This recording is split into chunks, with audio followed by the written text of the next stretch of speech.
And we're going to wrap up the 10th chapter of Black Hearts in Battersea.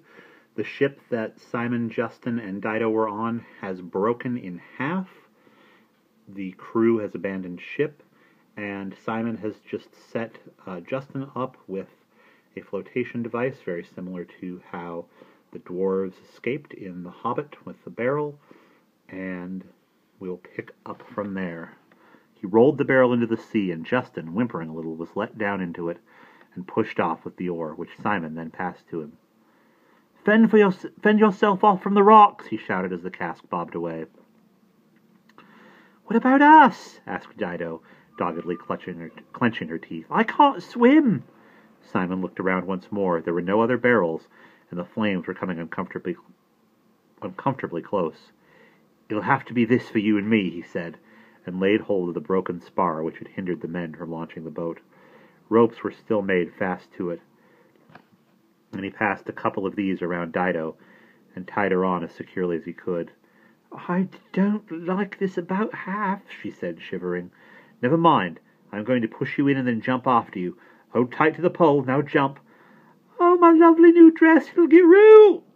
A wave closed over Dido, but she reappeared next minute, gamely clinging to the spar. Simon dived in and managed to grab the other end of it. That's the ticket. Now all we have to do is swim to shore. Can you see Justin? Yes, he's floating on ahead of us. We'll be right after.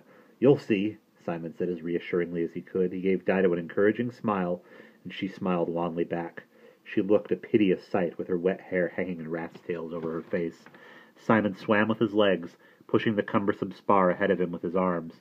It was an exhausting struggle. His heart grew so heavy in his chest, and he bent so hard that he began to feel as if it would work loose and sink from him like a stone. Are you all right, Brat? He gasped. She made some indistinguishable reply. Presently he heard her say, Are we nearly there? Just keep going, kick with your legs. They labored on. Dido, looking back, cried out that the dark dew was gone. She had crumbled together like a burning ember and slipped under the waves. Lucky for us we weren't on board then, panted Simon. I should have been, Dido, if you hadn't come and set me loose. I owe you my life.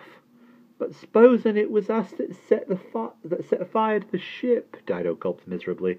Oh, as to that, very likely it wasn't. With all those drunk men on board, it's a wonder the ship lasted as long as she did. A wave slopped against Simon's chin, and he closed his mouth. He was beginning to feel very strange. His legs were numb from the waist down and hung heavily in the water. I'll have to stop for a minute, Dido, he said hoarsely. One of his hands slipped off the spar, and he only just succeeded in grabbing it again. There's a rock. Let's make for it, she said. Then we can rest for a bit. With a last effort, Simon swam toward the rock. They managed to drag themselves up its slope, getting badly scraped by limpets, and lay side by side on the narrow tip, shivering and exhausted. Can you see Justin or the land? Dido asked after a while. She huddled closer to Simon. He opened his eyes with an effort and moved his head, but could see nothing save cloud and driving rain. His eyelids flickered and closed again. He sank into a sort of dream, only half aware of Dido, who occasionally moved or coughed beside him. Once or twice he realized that she was pushing food into his mouth, damp and salty raisins or crumbs of cheese. Keep some for yourself, Brat, he muttered weakly. I ain't hungry. In Simon's feverish fancy, the rock seemed to sway up and down as the dark dew had done, tilting, now this way, now that. Or was he on the branch of a tree, back at home in the forest of Willoughby? Was that sound not the howl of the sea, but the howl of wolves? No, it was the sea. But Dido was talking about wolves in the forest. Her words came dreamily in disjointed snatches. Climbing from one tree to the next, I'd have liked that. Shying sticks and stones at the wolves down below. You could laugh at 'em. It must have been prime. I wouldn't have wanted to go to London. Dunno why you did. You will take me there some day, won't you, to the forest? You said you would, and I'll throw stones at the wolves. I'm glad you came to London, Simon. Nobody ever told me such tales afore. You took me to the fair. Coo! That dragon was a proper take-in, though wasn't it? I like the talking pig best. She coughed and crept closer still against Simon. For some time there was silence.